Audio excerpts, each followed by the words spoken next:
They are the new protest group asking thousands of people to break the law.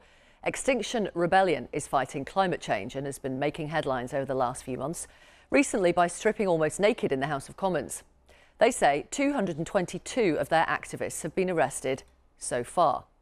Their latest plan is to blockade London next week, where they're asking people to camp in the capital.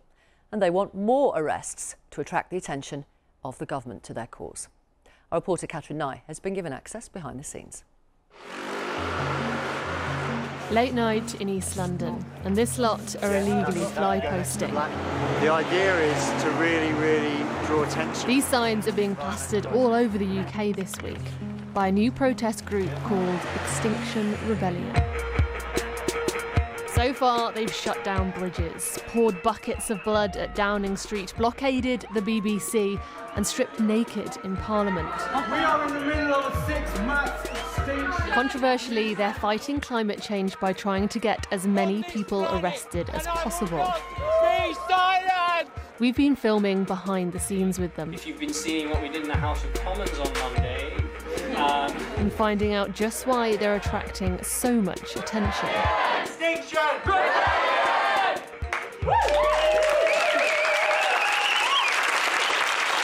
Hello and welcome to the Age of Catastrophe Orchestra. 3, 2, 1!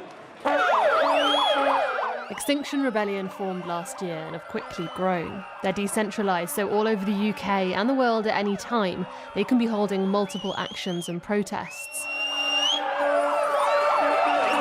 Make a sound for Extinction Rebellion!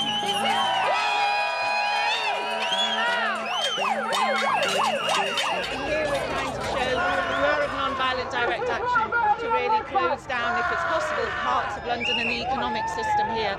It's early March and they're blocking traffic in central London, playing cat and mouse with the police. So the protesters are now doing little blockages, moving into the road, stopping traffic for a bit. There's 10 protesters now and 23 police officers following them. consequences are that you guys are going to get arrested for highway obstruction. Are you guys going to move off the road now? What do we want? 3 minutes. 3 minutes. Future. And a few weeks later, Are you happy to step over these young people? so it's early morning in central London, and these Youth Extinction Rebellion protesters have glued themselves to the railings and are blocking the way into a fracking conference. So you're stopping members getting into their club, I'm afraid. You're holding them hostage. Why being held hostage? No, you changed yourself, I'm afraid. No one's changed you.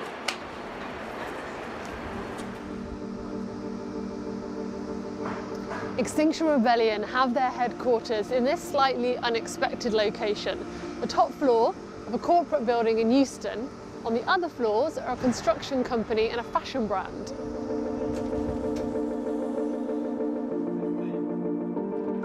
Roger Hallam is one of the founders of Extinction Rebellion. Rebellion, last chance. Salute, rebel. And these are your various demands on the wall? Tell the truth, yeah. What else? The group have 3 core demands: that the government, as they put it, tell the truth about climate change, reduce carbon emissions to 0 by 2025, and create something called a citizens' assembly to oversee doing this. How did you get this building? Well, that's an interesting story, isn't it? There's this guy who's been in advertising all his life, decided he wants to give up his job, work for XR. So he goes to this corporate landlord and says, you know, you're not going to be around in 10 years. And the corporate landlord says, we know. And he says, right, give us a building so we can do something about it. So we've got the building, effectively free. This is a sign of the times, isn't it? Everyone's themselves. Roger researches how to bring about social change through radical movements. This movement is based upon research, and there's 2 things that have come out of that research, which is mass participation in civil disobedience maximises the chance of political change in this sort of context.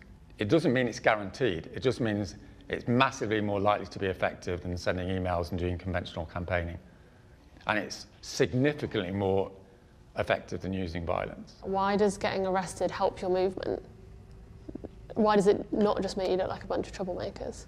Well, we do look like a bunch of troublemakers, and troublemakers change the world.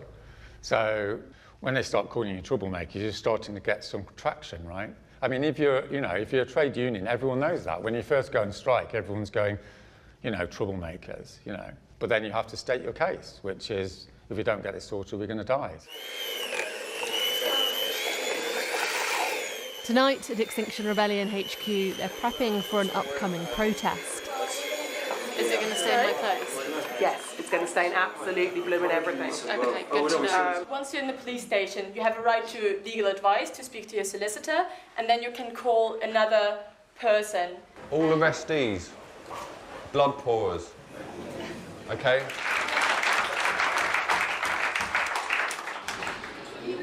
This is a training event for new joiners. Extinction Rebellion are a non-violent action group, and here debate what actually counts as violence. Kicking down a door and storming the stage at a conference.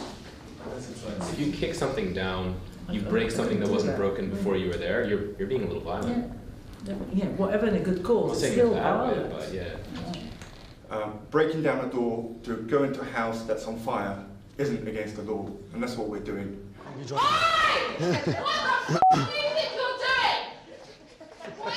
They learn how to deal with angry members of the public, the people they're often in the way of on protests. And they learn what to do when arrested. Police officers are they're fit, they're trained to be able to move people like this. It's part of their job.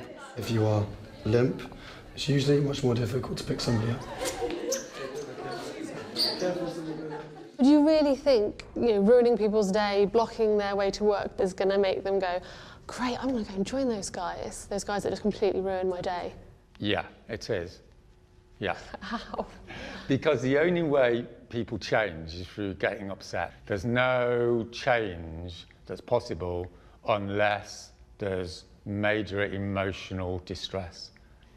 And you can do that non-violently and you can do it violently, of course. And if you want to look at the literature, in so much as I've done that and spent 4 years on it, it's a no-brainer. That's how society changes. Today, Extinction Rebellion are headed to Downing Street in London. The demo's called Blood of Our Children because they've got fake blood to cover the streets with. It's 31-year-old Lorna Greenwood's first time demonstrating with the group. I don't feel comfortable breaking the law. I'd rather not be taking part in these kinds of tactics. But I'm speaking from experience as someone that's tried lots of other things. I've been on marches, I've written emails, I've made lifestyle changes, and amazing things are happening around the world, particularly in communities where people are being affected by this, in a very real way. But we're just not happening fast enough. As a pregnant woman, it shows how seriously I take it. This is the stuff they're chucking. It's pretty gruesome. What is the exact offence that chucking this will be? It's criminal damage. One of the things you can't miss on this demo is all the press. There are camera crews absolutely everywhere, journalists everywhere, and that is exactly what Extinction Rebellion want. They want the press covering them, talking about them, and people finding out that they exist.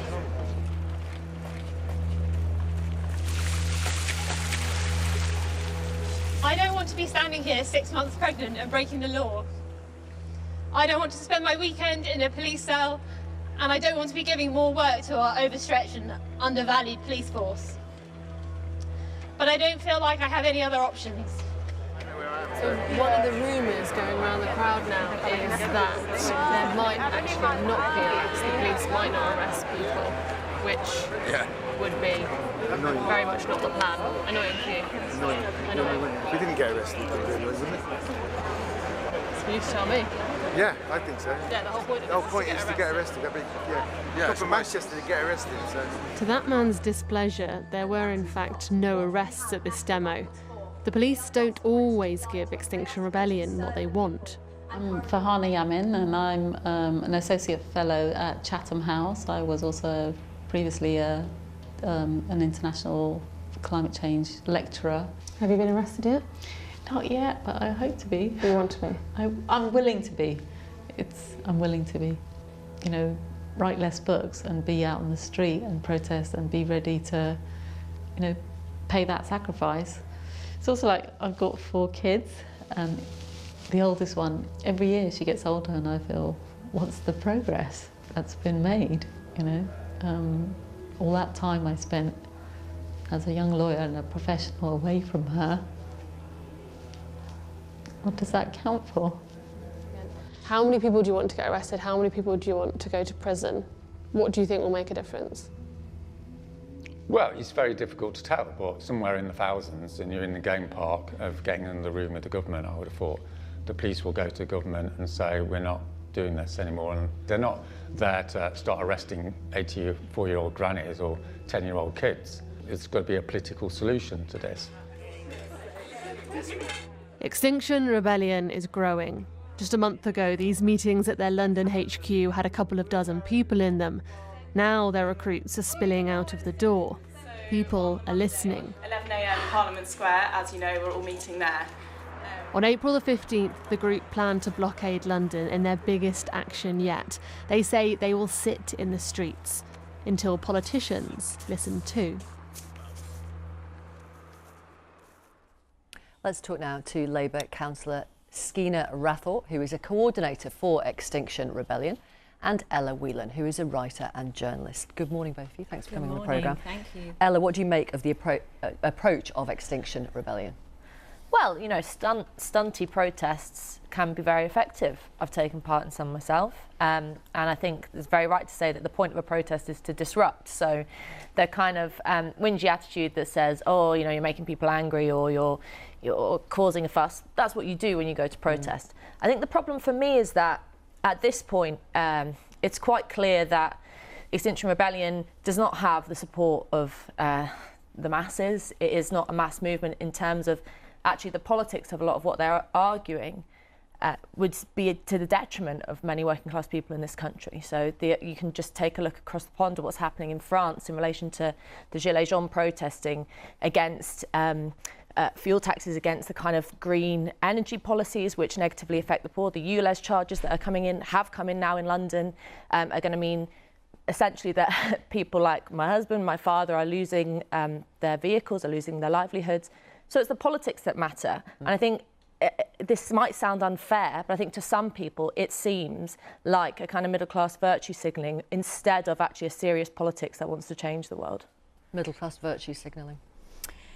I think this is about our children's lives. It's not about, it's beyond politics. Is it about middle-class children's lives? It's about all of our children's lives, every single one. I've had the privilege to hold many a child as an NCT teacher and as a Montessori teacher, having 3 children and lots of nieces and nephews.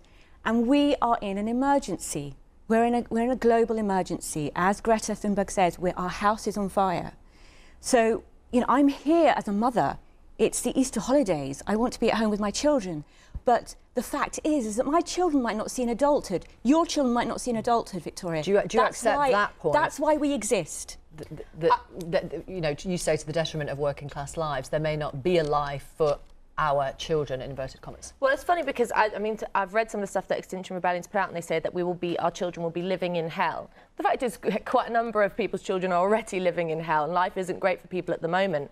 And the problem is that a reason not to protest about climate change? Well, the problem with the alarmist, I'm not saying, I think everyone accepts that we need to think quite carefully and logically about how we deal with the future going forward, and I think it is a deeply political issue that needs political solutions. But the alarmist approach of we're all going to die, the house is on fire, the kind of fear-mongering, the politics of fear, serves to either give tokenistic politics, tokenistic policies which don't do any good, and I'm sure you might agree with me on that, they don't do any good, but also the kind of alarmist things that are knee-jerk, like the ULEZ, which just means that we don't actually do the key thing, which is make people's lives better as well as make the planet better. So the knee-jerk view really interests me. I don't understand what's knee-jerk about hundreds of scientific reports saying that we could be entering the 6th mass extinction. Yes, there's a survival. It's not about fear. We all have a survival instinct. We want to survive. We want our children to survive. We will do what it takes as mothers and as politicians, as teachers, as academics, as doctors, which is the wide range of people that are involved in Extinction Rebellion. We will do what it takes to say to people, let's please come together and confront this emergency. I can't actually do this without Ella and her political solutions and her goodwill and collaborating with her. I can't do it without the BBC. We have to do this together. And the UK government might argue that they are doing that. They are joining 18 other countries that have committed to reaching net zero emissions by 2050. They've also set aside 160 million to help developing nations transition to cleaner energy systems. The pledge to halve all new car sales, diesel cars by 2030, and to push new car sales that are hybrid or electric by 2030. Yeah, and that commits us to death. That commits us to extinction. So it's not quick enough, that's the point. It's just not. The urgency, so you acknowledge that they are doing urgency something. and the scale isn't there. Right. And I think that's why I'm willing to be arrested, because, you know, it's not being taken seriously. Sure. And if you were to be arrested, and even if you were arrested with 100 other Extinction Rebellion members. Well, thousands now, Victoria.